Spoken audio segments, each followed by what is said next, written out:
yumaman. Magsuot ka ng iron spec, mukha ka ng mayaman. Kahit dyan man lang, makabawi ka, magmukha kang mayaman. Kasi yung mga eyewear po natin,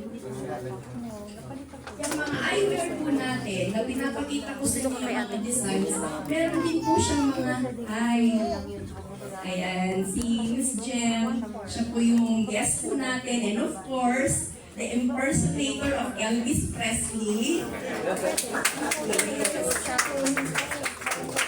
Ewan ko lang, kung mabait siya ngayon, baka kumanta siya.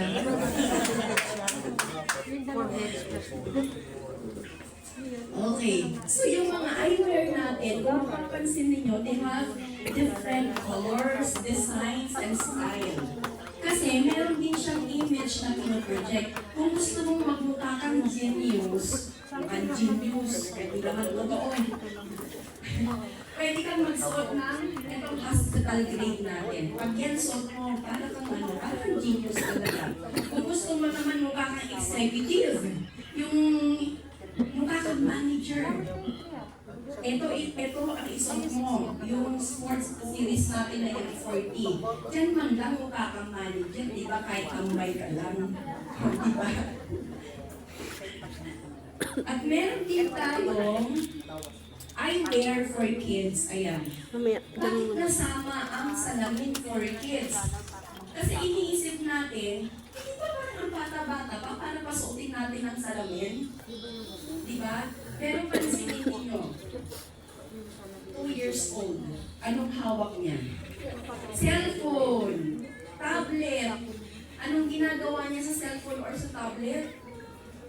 Doon niya nililibang ang sarili niya habang ang mami niya naglalaba, naglilinis, nagluluto.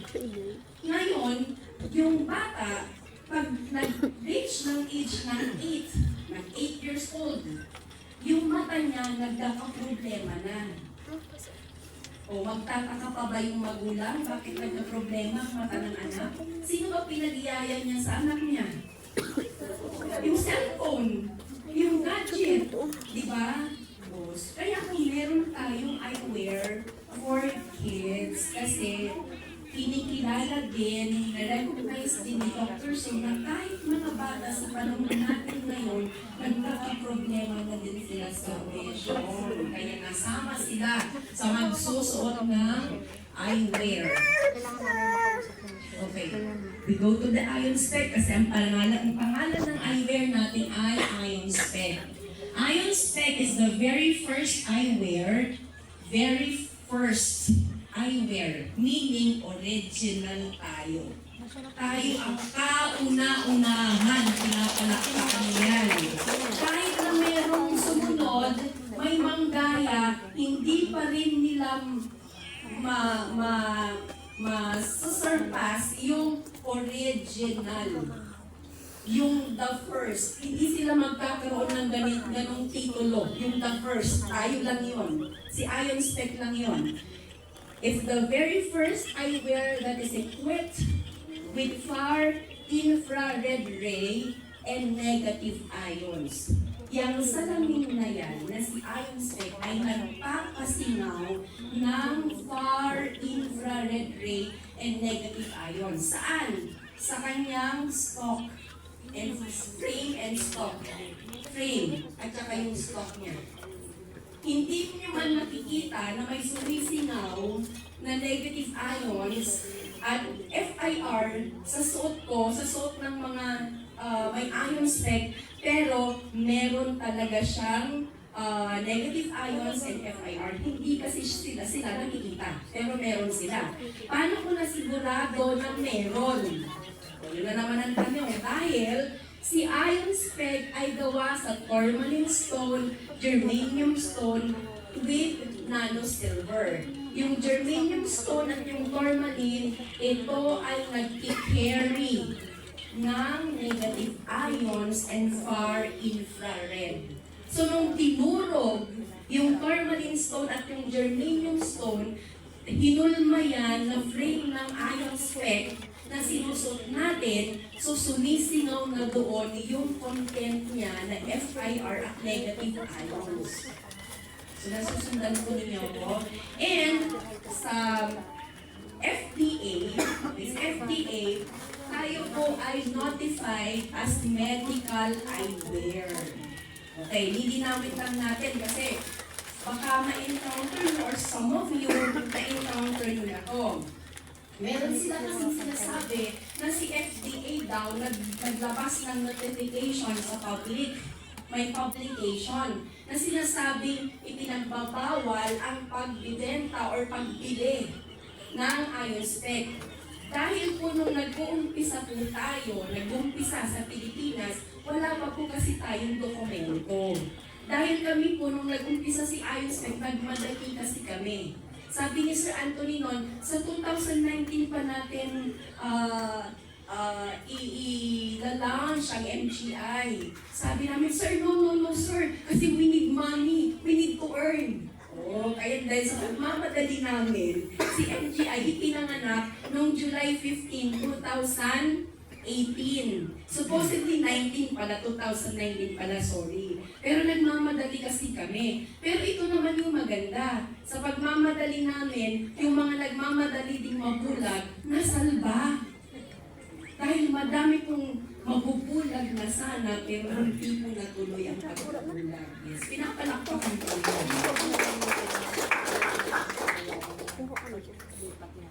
So, bigyan ko lang kayo ng konti lang na information about the FIR, yung sinasabi kong isinisingaw, iniguluwa ng salamin po natin. Ano ba yung far infrared ray na yan? Yan ay makikita mo sa araw, sa sun. Ito yung kapag bukang liwayway, tama ba? Bukang liwayway hanggang alas 8 ng umaga. Ang tawag po sa ray na yan, yung light na yan ng sun, ay far infrared ray. Kaya yung mga bata, yung baby, sinasabi ng doktor na sa oras na yan, ipaaraw mo yung baby mo. Bakit kaya? Dahil po yung FIR na yan, ang trabaho niya, ini-expand niya ang capillary at ini-stimulate yung increase ng blood flow, ng circulation, ng oxygen, ng regeneration. Para po sa mga adult, bigyan ko kayo ng isang example. Tayo po, sa edad natin, sa dami na ng mga nakain natin, tapos tamad tayo mag-cleansing ng katawan natin, yung ating ugat, nababarahan na yun. Yung ugat natin, dyan dumadaan yung blood.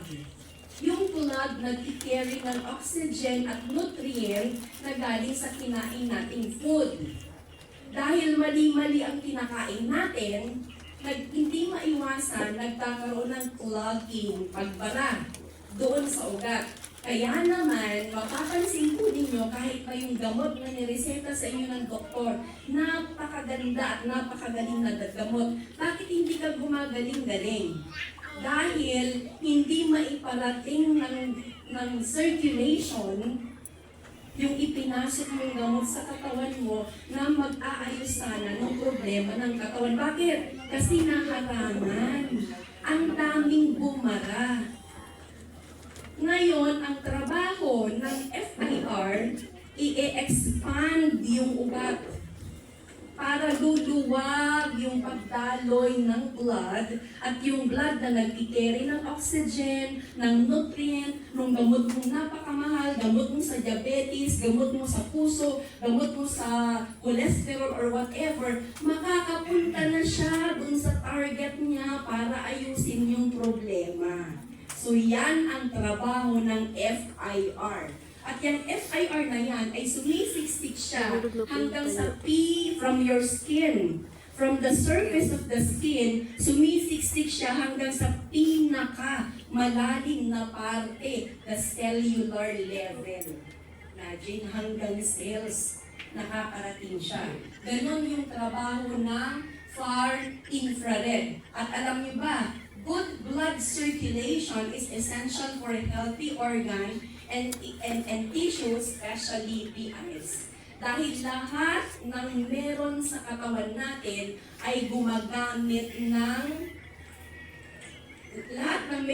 katawan natin ay gumagana through circulation. Kaya nagkakaroon ng stroke because of poor circulation, di ba? Hindi makarating sa utak yung blood, yung flow. Ay nagkakaroon ng stroke. Ngayon kung maiintindihan natin to, maa-appreciate natin yung pagsusuot ng iron spec. So imagine nyo yung mga mata nyo. Meron din po yung mga fine, very, very fine na ugat. Mas manipis pa sa sinulid. Yung mga ugat na yan sa mata natin na nababarahan din. Kaya lumalabo ang vision natin. Ngayon, kapag lumuwag yon at nagkaroon ng magandang circulation dyan sa ugat na yan, natural, magliliwanag din ang paningin mo, lilinaw din ang vision mo. Kaya yun po yung how it works, yung kinikwento ko kanina. Diba yung grado ng mata ko mataas, malabo yung aking vision, pero nang nagsuot ako ng iron spec for 5 months, luminaw yung vision ko, bumaba yung grado ng mata ko because of the FIR in iron spec. Another one is the negative ions. Yan. Itong negative ions na to, para hindi po kayo mahirapan mag-process, oxygen. Oxygen is life. Pag walang oxygen, nasaan ka? 6 feet below the ground. Oo. Huwag ka mag-alala, paglalamayan ka muna bago ka nila isiksik doon. So dito matatagpuan yung mga abundance. The abundance of negative ions ay matatagpuan sa mountains, sa forests, sa waterfalls, sa ocean shores, sa open natural spaces, or after a thunderclap or lightning strike. Yun, madaming nare-release na negative ion. Pero huwag kayong mag-alala, hindi nyo na kailangan pumunta sa mga places na yan dahil yung sinasabi ko na negative ions na madami dyan ay madami na din sa ion spec. Pinapalakpakan yan. Imagine mo para mong pinitlit yung waterfalls, yung dagat, siniksik mo dyan sa eyewear mo. Ano ba ang trabaho ng negative ions? Number 1, ang trabaho ng negative ions, they improve air quality. Imagine nyo, if you are wearing an ion spec, para kayong taga-walis, kapag kayo ay dumadaan, nalilinisan lahat ng mga nadadaanan nyo, dala-dala mo yung ion spec. They improve the quality of air by cleansing the air. Nililinis yung air natin. And the cooling effect of negative ions can influence eye relaxation. Pag nagsuot kayo ng ion spec, mararamdaman nyo napakalamig sa mata. Very, very relaxing. Di ba ang mata napapagod? Pag ang mata mo napagod, ang sagot ion spec. Isuot mo lang siya. Marerelax ka mamaya, manonotice mo, pantok ka na ng pantok, tapos tulog ka na. Sasarap na tulog mo. Negative ions can support oxygen supply to the eyes. Yan po yung isang magandang function ng eyewear natin because yung mata po natin, nagtitiplit po ang oxygen. So once na-deplete ang oxygen sa mata, or pag sinabi natin na-deplete, pwedeng nagamit na ng mata mo yung oxygen, or wala talagang oxygen na pumapasok sa mata, kinakapos kinukulang. So ang trabaho po ng negative ions ay tumutulong siya, sumusuporta siya para magkaroon ng oxygen supply yung mata natin. So kapag ang mata ay kulang sa oxygen, lumalabo siya, and most likely, makaka-encounter siya ng mga binanggit natin kanina na problema sa mata, kagaya ng dryness, pagkukulan ng mata, at kung ano-ano pa. And, oxygen powers vision.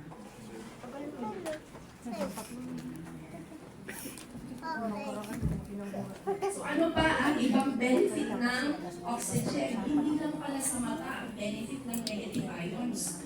It also support lung health. Imagine mo, nagsusot ka ng salamin, tapos pati yung lung mo, damay na.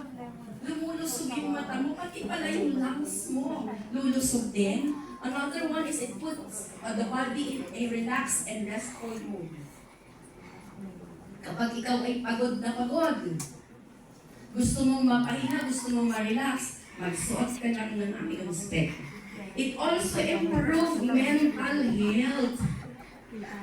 Anong ibig sabihin nun? Even your focus, even your concentration, even your memory. Kaya ka na, magsuot ka ng ion spec para ma-sharpen ulit yung iyong memory. Matatandaan mo ang mga utang mo pag magsuot ka ng ion spec. Diba? Kasi yan ang madalas makalimutan, di ba, utang? Makalimutan. Ha? Sa mga ayaw magbayad. It also relieves stress. O, di ba yung mga may stress kanina? Ito sagot, pagsusot ng ion spec. Induce better sleeping. Nakakasarap po talaga siya ng tulog. At hindi lang yon. It promotes pampahaba ng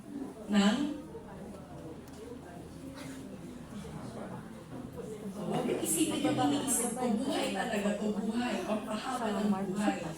Lang po iniisip nyo, iba eh. At natatawa kayo. Okay. This is a proof that our eyewear has negative ions. So this is a negative ion tester. So itong M52, meron siyang 1,724 negative ions. And all of the designs and styles of ion spec ay meron siyang 1,000 plus negative ions. Sobrang enough na para ayusin yung issues ng eye natin and protect our eyes. So how does negative ion, bakit bumalik ako? Okay. Ito ngayon, ito ang nagpamahal kay ion spec. Dahil siya, yung tourmaline, yung germanium, yung silver, lahat yun ay dumaan sa nanotechnology. I-imagine nyo na lang yung bato, yung tourmaline and germanium, papaano, lalo na yung silver. Paano nahulma na eyewear? Sa natural nilang itsura. Aba kung yung bato, hinulma, yung tourmaline, hinulma natin na eyewear, kaya mo pa kayang bitbitin yon? Kaya pa kayang bitbitin ng mukha mo, yung bigat ng bato na yon?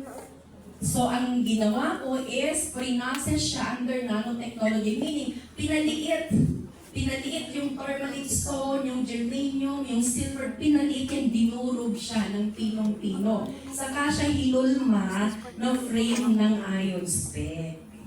So, yan po yung pagkakagawa ng ion spec natin. And, pag sinabi natin nanotechnology, dahil sobrang napakaliit, siya ay merong influence sa penetration and absorption. Ibig sabihin, binanggit ko kanina na far infrared ray at yung negative ions, mabilis mag-penetrate sa skin. Mabilis i-absorb ng skin. In 6 seconds lang, nakasiksik na siya. Ganon ka-fast. Kaya kung may mga kwento na bulag ng 4 na taon,